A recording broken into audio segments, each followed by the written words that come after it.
A dark opening flashback. The film begins in the 1980s at Fredbear's family diner, years before the events of the first movie. A birthday party is shown with kids laughing as two spring suit animatronics, Fredbear and Spring Bonnie, entertain. Suddenly, the camera pans to the back room, where William Afton is seen working on early animatronic prototypes, hinting at his sinister experiments. The new pizzeria. Set shortly after the events of the first movie, a new location called Freddy Fazbear's Pizza grand reopening is introduced. It's bigger, flashier, and equipped with toy animatronics, more colorful and kid-friendly versions of Freddy, Bonnie, Chica, and Foxy, along with the security puppet and the eerie balloon boy, BB. A new night guard. Our protagonist, Jeremy Fitzgerald, a college student struggling with bills, takes a job as the night security guard.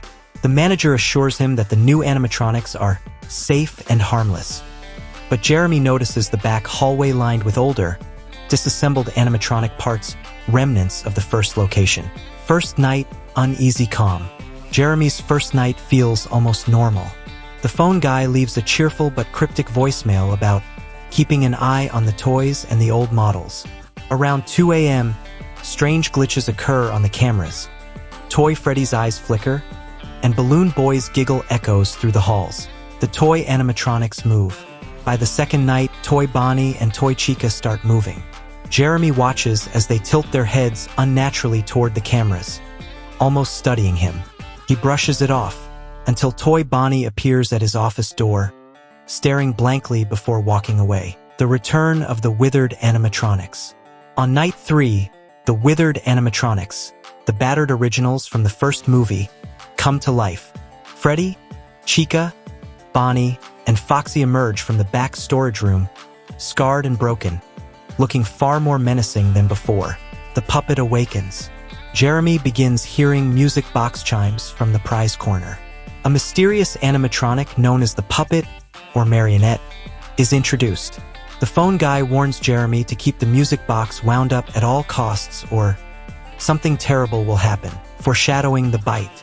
Jeremy overhears employees gossiping about an upcoming Employee Appreciation Day, hinting at a big event where kids will be present. A manager jokes about hoping no one loses an ear this time, a grim nod to the infamous bite of '87. The office attacks begin. Toy animatronics become more aggressive.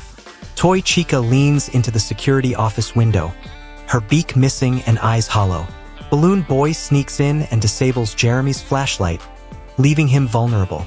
The tension escalates as nights become more dangerous. Jeremy finds the old logs. While hiding in the office, Jeremy discovers old maintenance logs in a drawer.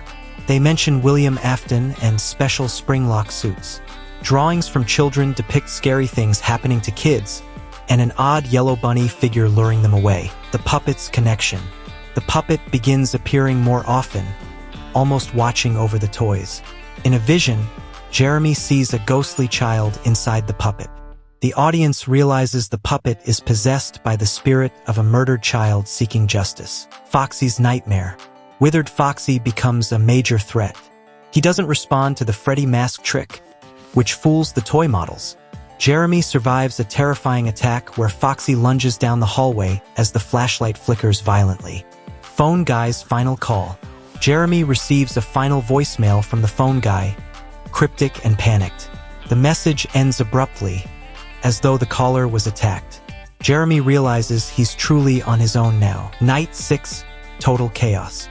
All animatronics, Toy, Withered, Balloon Boy, even the puppet attack simultaneously. Jeremy uses the Freddy mask, flashlight, and music box, barely surviving the onslaught of animatronics flooding the office one after another. The truth about the bite.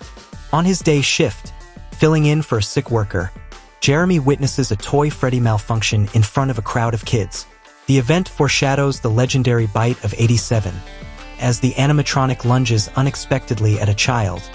Though no one is hurt, the puppet shows Jeremy a vision. Late that night, Jeremy has a surreal encounter. The puppet seemingly communicates with him through hallucinations, revealing fragmented images of murdered children, Afton's bunny suit, and the first victims stuffed into animatronic shells. The twist of Balloon Boy. Jeremy discovers Balloon Boy isn't just a nuisance. He's possessed by one of the spirits too, deliberately sabotaging Jeremy to let the others in. A jump scare sequence shows Balloon Boy's true, creepy side. Night 7, the custom night horror. Jeremy's final, optional shift turns into a living hell. Every animatronic becomes hyper-aggressive. The security room is overrun. Jeremy nearly dies multiple times, hallucinations intensify, and the puppet's strings reach into the room like shadowy tendrils. The Bite of 87. The climactic event occurs during a crowded day shift celebration.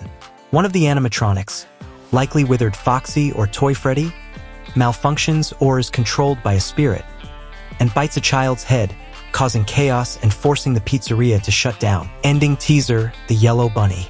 In the final scene, the pizzeria closes. Jeremy, traumatized, packs up his things. As he leaves, the camera pans into the darkened backroom. A yellow spring Bonnie suit, William Afton's disguise, is faintly illuminated, and then its head slowly turns toward the camera, setting up Five Nights at Freddy's 3.